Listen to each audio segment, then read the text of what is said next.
May the words of my mouth and the meditations of our heart be acceptable in thy sight, O Lord, our rock and redeemer. It's the first time I've done this. So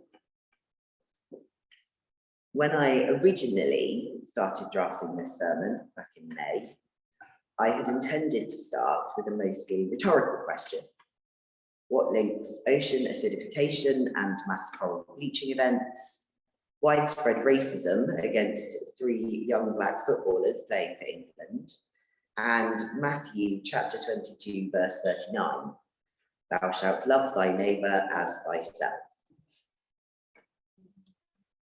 It was those events and reading a book on ocean health while I was simultaneously finishing the diocesan pastoral care course that led to me contemplating how the Bible, racism, and ecological disaster are linked. The answer to that conundrum is pastoral care. These seemingly random themes are linked by the idea that God calls on us to love our neighbours, to engage in thoughtful stewardship of our environment, and to take care of ourselves. Of course, pastoral care is most often conceptualised within churches as forms of care that are given by duly authorised persons like vicars and lay ministers to members of a congregation. But this is a myth that needs dispelling, because when one explores further, it becomes clear that pastoral care is really a key part of our duty as followers of Jesus Christ. We can see this in action because pastoral care regularly crops up in our gospel readings.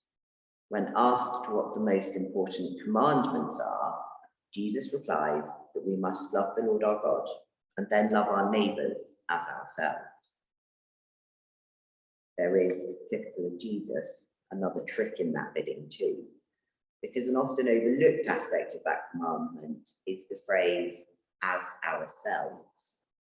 Jesus' commandment that we love our neighbours is predicated on the basis of us loving ourselves first and then extending that love, which is a reflection of our love for God, outwards to the people in our midst. That love is what lies at the root of pastoral care. As members of the body of Christ, we cannot pass off the job of love and the care that it results in to our clergy. We must share that heavy lifting. Today's gospel gives us another good example of the call to pastoral care.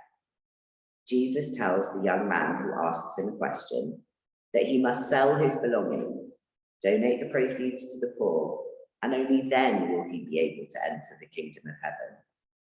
It is easier for a camel to pass through the eye of a needle than for someone who is rich to enter the kingdom of heaven.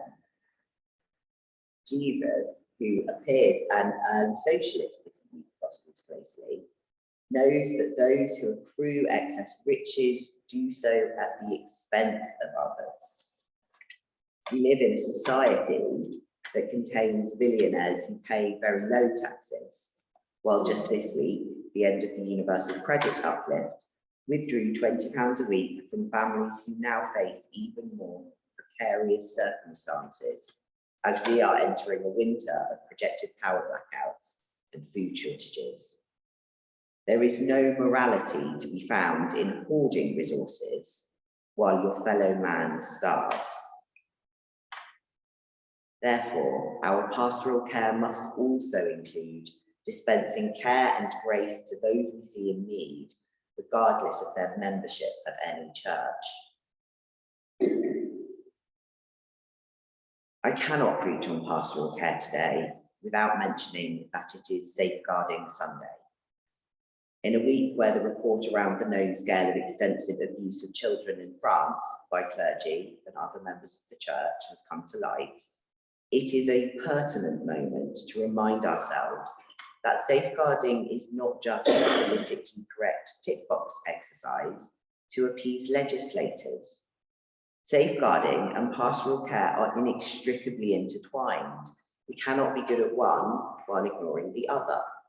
Our care for all those we come across should not be limited to policies and training, but to being careful to learn and observe the world around us, to call out behaviour that is exploitative or abusive, to take a firm stand against the ways in which the church as a whole has failed to eradicate the violence and hurt perpetrated by its representatives, both historically and now. As you think on pastoral care and how it appears in your daily life, also contemplate safeguarding.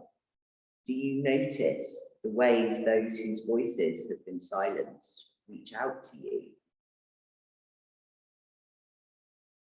What happens if we do not do justice, love mercy, and walk humbly? Where should our love for God, for the body of Christ, for our holy Catholic and Apostolic Church, a body of peoples rather than a building or an institution, intersect with our behaviour and actions?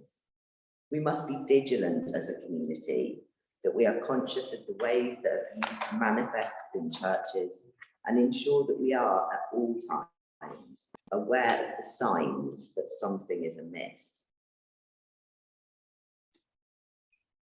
My final thoughts turn to the climate crisis and the looming danger of our failure to arrest the wholesale plunder of the Earth's resources. What happens if our heralding of God's kingdom on earth does not run hand in hand with careful and ethical stewardship? We know the answer to this already because we are living through the crisis. Taking ecological responsibility within our communities is another form of pastoral care. It encompasses trying, where we can, within our circumstances, to shop more ethically and thus limit exploitation, to demand action from our legislators and thus hope to arrest the damage done by corporations, and to share in both political activism around the environment, but also activism around the ways we care for the vulnerable and exploited people globally. Over the coming weeks, hold pastoral care in your hearts as you move about your daily lives, and try to listen for those moments where God calls on you to love your neighbour as yourself.